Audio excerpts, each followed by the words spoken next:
Welcome back. In today's episode of the Legally Balanced podcast, we have Dr. Kristine Blanche.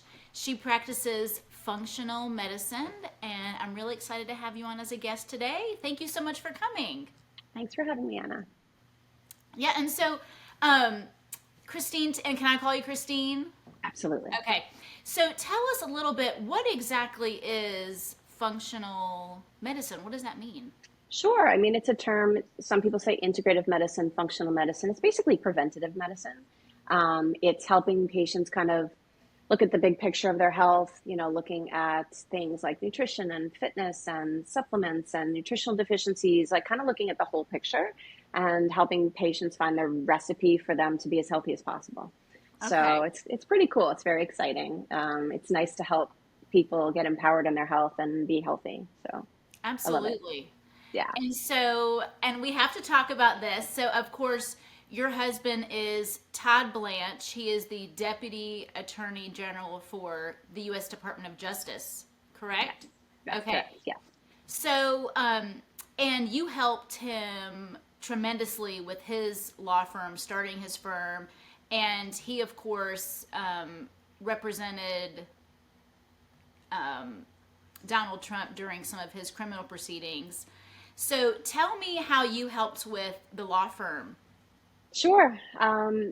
Being a business owner for almost 2 decades, he had to quickly start a law firm. And so I was able to help him implement that, get set up, start the practice, help with hiring. I basically became his chief of staff. I'm his chief of staff in life, but I became in the business, which was Yeah. interesting. But yeah, it was a very exciting 2 years for sure. And was that firm in New York? Yes, that's correct. Yeah. Okay. Yeah. And so now that he's transitioned to, we call it to the White House essentially, are you at all involved in helping him with any of his work that he's doing there? No, I mean, I'm definitely helping him transition. It was a big transition, moving from Palm Beach to DC and then, getting started. He just got sworn in last week. And so he's been working, 15-hour days every day since then. So it's a big transition and I'm just kind of, I'm going to call it myself the pit crew right now as far as supporting him through the Oh, process for yeah. sure. Yeah. Yeah.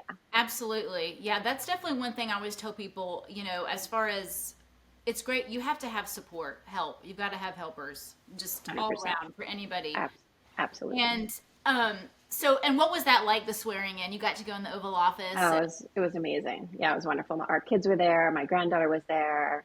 President Trump was amazing. It's such a beautiful, amazing space as you can imagine. yeah, And it was truly an honor to be able to do it there. It was really wonderful. yeah, what a Yeah, great yeah, experience for your yeah. family. It was wonderful. Um, and so, Christine, let's transitioning back to you a little bit. So, how long have you been a doctor and practicing Hmm. this type of medicine in particular? Yeah. So I took like the long and windy road through medicine. I started off in college as an EMT and then paramedic. Then I became a trauma technologist at GW in DC. So we lived down in DC for, 30 years ago for like about a decade. And then, had my children. We moved back up to New York so my Todd could go to law school. We had two small kids. And then I went back and became a PA. And I worked in emergency medicine and surgery and critical care. And it really was Todd's sister got diagnosed with cancer, and she was 32 years old, had a brand new baby girl. Oh my God. And it kind of, shook my world. I was like desperately trying to find her the best doctors. And she was diagnosed with Hodgkin's lymphoma. And, you know, I, I was desperately reading every book I can get my hands on. I was very clinically, conventionally trained in medicine, a little bit holistic in my own life, but really didn't know anything about the holistic field at all. But I was like desperately gathering knowledge. And unfortunately, we lost her very quickly. She died like 9 months to the day of diagnosis. And I just felt completely disenchanted with my whole medical upbringing. And reading these books about holistic cancer care, I was sort of blown away at all the information I'd never learned. I didn't know about nutrition. I didn't know about supplementation. I did not know about nutritional deficiencies or the role that nutrition and stress could play in illness. And so, once we lost her, I call it the dark night of my soul. I kind of realized that I probably was doing everything wrong myself. And I was like desperate to not, get sick, and I kind of started doing all of this in my own life, and then just wanted to do this. I didn't want to practice conventional medicine anymore. It was like the curtain was lifted, and I was so much more aware of all the things I didn't know and how important they were at preventing illness. And I think that's a big thing in medicine is we don't really focus a lot on prevention. We know how to really well how to treat, how to diagnose, but we don't really think about like why does somebody get sick and what can we do to help them not get sick. And so that's the beauty of this field is, I kind of went and got my master's and then started practicing in the field. And then my angel husband, I went to him at 40 and said, I need to go back to school. I got my PhD and my MD at 40 years old with two teenagers in high school. And so we take turns supporting each other in our marriage for sure. I was just, so blown away by all the things I didn't know. Like nutrition and medicine are separate entities right now. And like now that's how I get everybody better is nutrition, and I think nutrition plays a big part in why people get sick. And that's why I'm pretty excited about the Maha movement with RFK because I've been following him for years. And I never thought I'd see it. That's RFK Jr., who's taking on Make America healthy again. Make America healthy and great. And that's really what I've been fighting for 20 years is, food is making us sick. Toxins are making us sick. And to live to see a day where I think that could possibly change is so exciting, because it really is fabulous. What do you think are the worst foods that people can eat? So I think it's a lot. It has to do a lot with the farming practices in the United States. Like we are spraying pesticides everywhere, and it's in the air, it's in the grass, it's in the it's in the rain, and cow's milk is a very toxic food. Like I don't think you can really get clean milk in this country anymore. I do a lot of food sensitivity testing, so we get to see what foods are causing inflammation, and I would say 99% of patients come back with a dairy sensitivity. It's not an allergy. It's just that their body thinks dairy is the bad guy and it's reacting negatively. Gluten is another big one. We took wheat and we genetically modified it so that we can spray it with poison and feed it to people. The human body is very smart and it's saying like, no, so we're reacting to a lot of these toxic foods and it's triggering a lot of autoimmune disease and chronic disease in younger and younger patients, which is, I've been doing this almost 20 years and I can't tell you how notable it is. These 20-year-olds and teenagers coming in with autoimmune diseases. It's really scary. It's really scary. What about, so you don't feel like there's even organic milk is not? I don't do any dairy from the U.S. So you just don't use dairy. You don't do dairy. Cow's milk specifically. Like I do find that if you get like imported cheese from Europe, they just use a lot less toxins in Europe. So people are tolerating those better. But to see how, the last couple of decades, how significantly people are reacting to these foods with inflammation. And, inflammation is the cause of all things bad.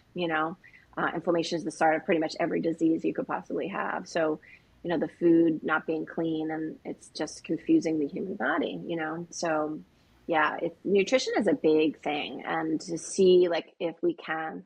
What's bad about the milk? Imagine if like tuna has a lot of mercury, right? So your body's seeing tuna, mercury.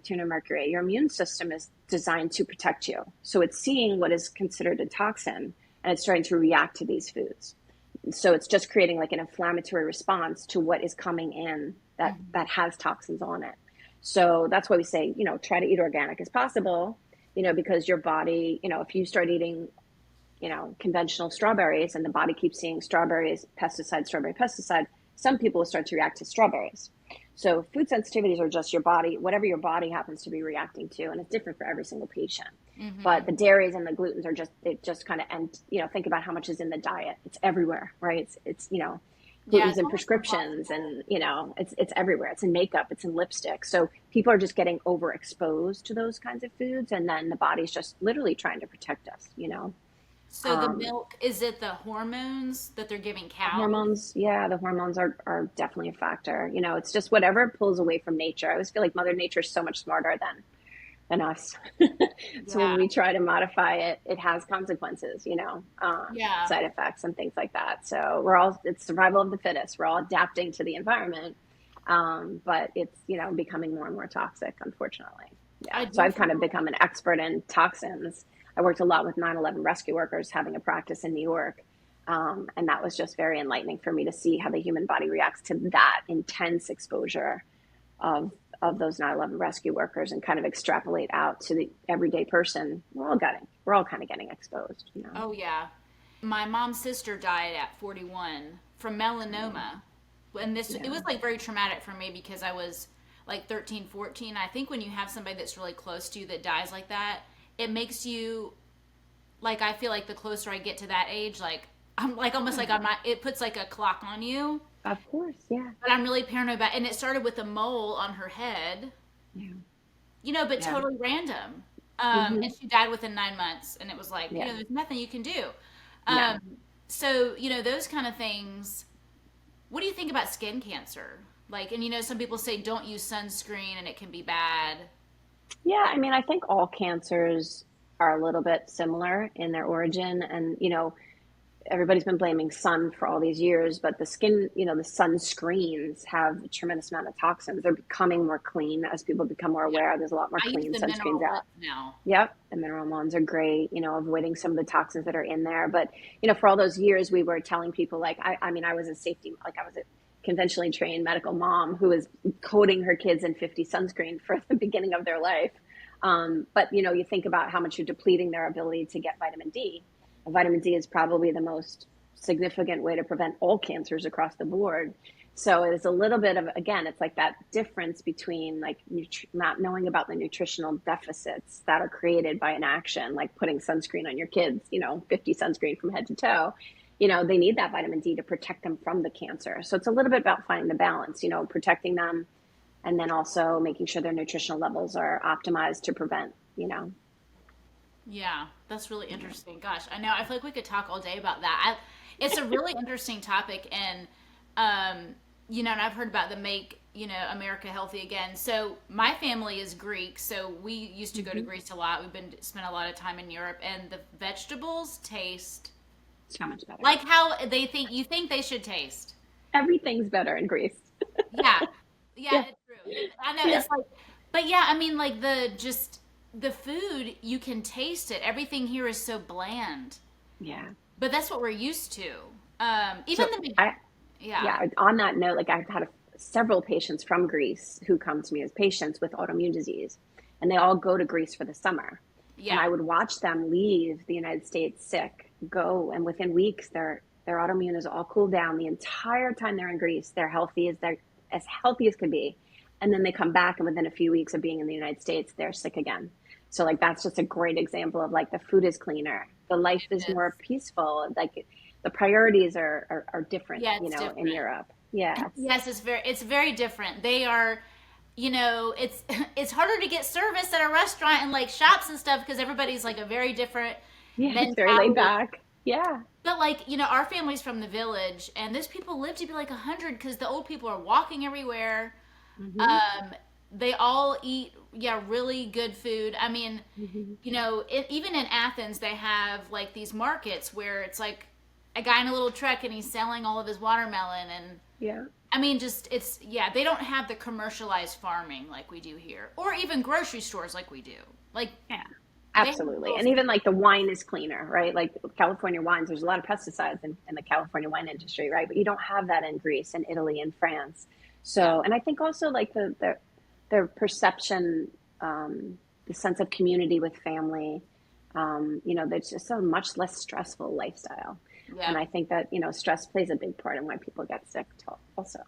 Are there any supplements that you recommend or vitamins that Mhm. are just kind of essential? Yeah, I mean, so as a former, type A, uptight New York mom, when I raised my kids when they were little, when I learned all about all of this and the connection between stress and illness, realized I was doing everything wrong. Like I started doing yoga, and I started trying to meditate, and it's not something you can just learn. It's something that you have to practice. And I remember being at like my fourth yoga class and having this moment where my brain was quiet. I'm pretty sure for the first time in my whole life. Like I definitely remember being 10 steps ahead, even as a kid, and never having quiet in my mind. And I like tears, and I was just like, walked out of there going like, I don't know what just happened, but I know I need this. I need more of this. And so, lifestyle things can make a big difference. Just, I'm a totally different person today than I was, 20 years ago, because I started practicing this and making it a priority and just sort of like shifting my perspective on life and like what's important, what's not important, like, and I think that that is some of the best work I do with my patients, is really helping them to like make that connection and like start to change those patterns of prioritizing stress relief and prioritizing self-care. And then obviously taking things like to help your adrenal glands and, boost your vitamin D levels to help with your hormones is really, really helpful and really important. But I think the practice itself and the awareness is probably the most important part. 10 deep breaths will shut down your, stress hormones and send you into parasympathetic. And like, that's something somebody can do every day, all day. You have to breathe anyway. Just take 10 deep breaths in the morning, 10 deep breaths at night, and start to shift those patterns. It's very powerful. It's really simple stuff. Yeah. Yeah, and what do you feel about like pharmaceuticals for? I feel like every woman is on Lexapro or something. Mm-hmm. Like, do Yeah. you feel like there's a better way to manage those things? What's your opinion on that Mm-hmm. kind of stuff? Yeah, I mean, the way I think about it is that the body just gives us symptoms to try to tell us something's out of balance, right? Like the engine light comes on in your car, you're going to take it in for service, right? So symptoms like anxiety, depression, they're your body just trying to tell you something's out of balance, right? So the medicines have a place in that they can get people through really tough times. But with my patients, people will come on 3 or 4 medicines, and hopefully, if we do our job right, by the end of the process, we are able to wean them off those medications because we've kind of fixed the underlying issues, right? We've given them tools like yoga, meditation to handle the stress better, to not burn out your adrenal glands. Because, a lot of women come in and their adrenal glands are burned out. Like they have burned out years ago. They're just running on fumes. How do you know? I mean, you can tell a lot with clinical symptoms. So, not sleeping well, waking up between like 3 and 5 at night in a panic, that's kind of like a symptom. Anxiety, fatigue, feeling completely unmotivated. I mean, a lot of women at some point in their life can relate to feeling like they're running on fumes, just feeling like, exhausted. Libido will go down, because your hormones, your adrenal glands are like this big. They're not designed to handle the stress we're under. So it'll start to steal from your sex hormones. So low libido, low interest, low motivation, feeling like your fight. If you think about testosterone's like your fight. When that's low, you just feel like I can't deal with it, kind of thing. Yeah. So a lot of times, and then the lab work will back that up. But usually the patient can tell me from their symptoms kind of that they're at that point, or what stage of adrenal fatigue or adrenal burnout they're in. And then you just, you give them what they need to help boost that back up. But, Yeah. especially like in your field, women going through divorce, in my experience, like with my patients over the years, it's one of the most stressful experiences Oh, you can yeah. have. And Mm-hmm. sometimes it lasts years. And so, to be able to give them tools to get through that is just priceless, I think. Oh yeah, and you probably know, being married to a lawyer also. I mean, attorneys, like, we are required to do CLEs on mental health, substance abuse every year, because anxiety, depression is so common for attorneys also. Of course, Because it's absolutely. such a hard, yeah. So I can totally relate to like the burnout feeling. Because I mean, I've got 4 kids, running a law Yeah, firm, doing all the things. sure. Yeah. And it does at some point, and I'm really active physically, like as far as exercise, and that helps me sort of cope with. I feel like I'm not like diagnosed OCD person, but I'm definitely like a very like type A, boom, boom, boom. Hmm. You're not brick and mortar location, so how do people reach you, and how do you take care of them Yeah, remotely? so I used to, like my first center, I brought in all the services, right? We had facials, we had organic nails, and I thought my Oh, my perception was women will like treat themselves to a massage for Mother's Day or, or their hmm, birthday, and they come in for that one massage a year, and that's not enough, right? So I yeah, brought in all those services because I thought it would help attract more people in, but then make it more of an educational healing process where they then start to think about, oh wow, like we're not using toxins in our nail polish, and that's beneficial. What else does toxins have? And it really was wonderful because it did work. It helped people start to incorporate in more healthy lifestyles, prioritize their health, and massage is not just pampering yourself. It's actually needed to stay well, and making the helping women make that jump was very important, I thought, and very powerful. And post COVID, we kind of did away with the brick and mortar and went virtual. So I hmm, wanted to be able to reach more people, and I find yeah, that that's really powerful. And I did a lot of programs. Like I do a 21-day detox where women and men do these detoxes, and they kind of have the videos and the powerful information on a daily basis through the program, because I felt like I want them to go through a program where they can take this information and incorporate it into their everyday life and not necessarily depend on coming to me. Like I wanted to reach more people. Yeah.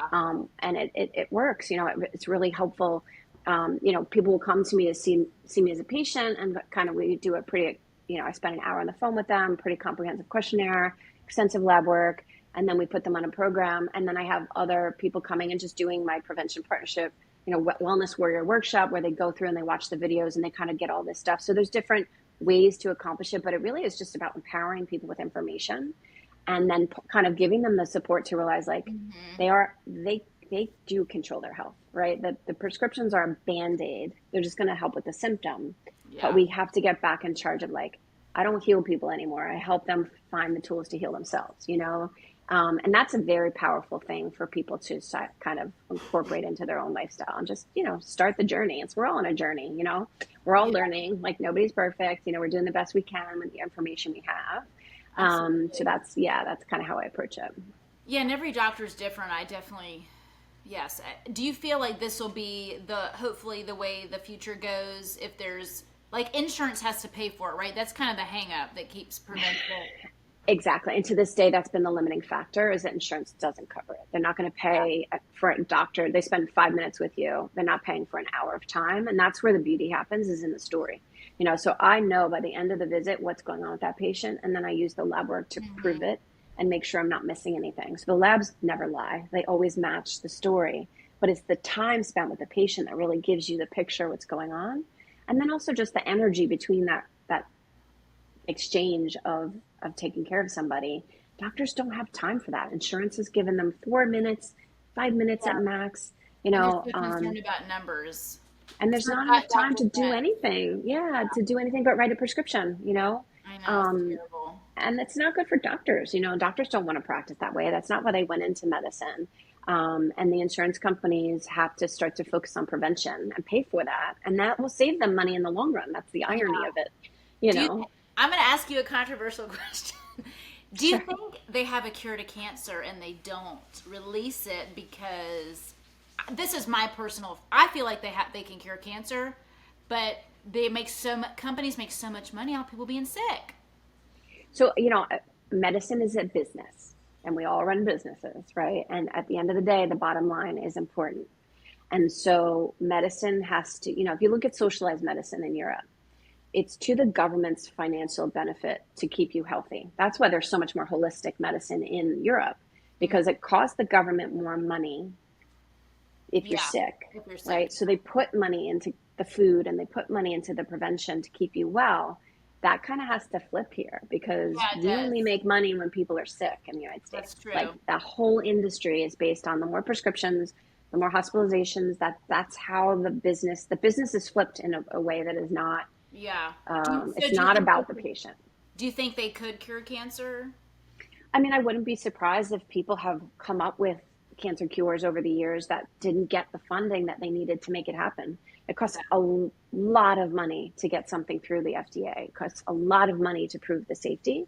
And, it's cost prohibitive for little, scientists and researchers, and to get these things to the mainstream. That's why I'm excited about the, MAHA movement, because I think we're going to be pulling the curtain up. I think the funding is going to go towards that kind of research. And then doctors are not going to have any choice but to look at this data, because the data is there. Like it's there. It's just not getting to the doctors. So when that curtain gets pulled up and that research is made visible to everybody, I think that's going to be the medical field is going to shake.